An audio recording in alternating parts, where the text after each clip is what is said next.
Actuellement, en termes d'innovation, on est à la croisée des chemins par rapport à de nouvelles techniques d'innovation qui sont elles-mêmes très innovantes.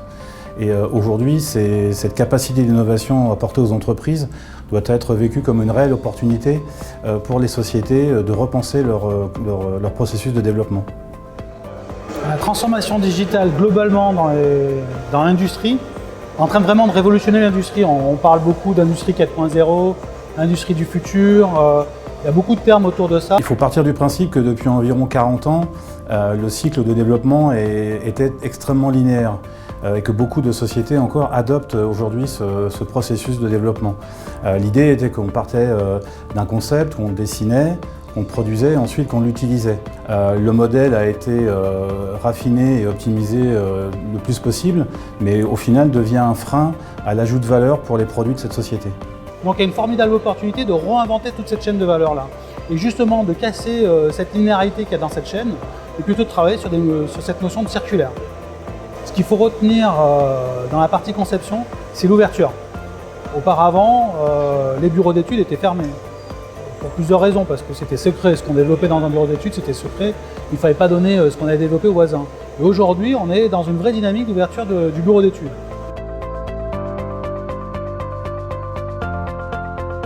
Bienvenue au Tech Shop Atelier Leroy Merlin, premier Tech Shop espace collaboratif qui a ouvert en Europe.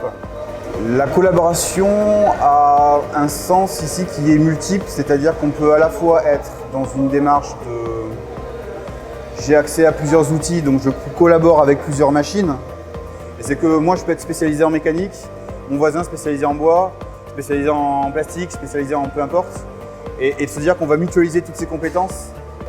Et c'est juste stupéfiant à voir, enfin, c'est magnifique.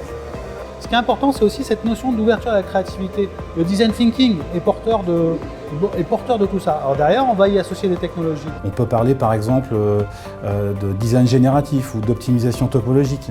On peut parler d'impression 3D ou de fabrication additive. On peut aussi parler de la puissance de calcul maintenant que l'on peut trouver sur le cloud et qui vont justement permettre aux industriels de manipuler des informations ou des données sur des tailles importantes, mais de façon très efficace. Il y a toute cette notion de logiciels collaboratifs qui permettent de travailler de l'idéation jusqu'à la conception en passant à un jusqu'au prototypage, et tout ça sans couture. Pour les entreprises, la transition numérique va se traduire par davantage d'efficacité en termes de conception, donc réduire les temps de développement, avoir des produits qui vont être mis sur le marché de façon plus efficace pour répondre à une demande de plus en plus évolutive et exigeante, afin de pérenniser l'activité de l'entreprise par la préservation de ses marges tout simplement.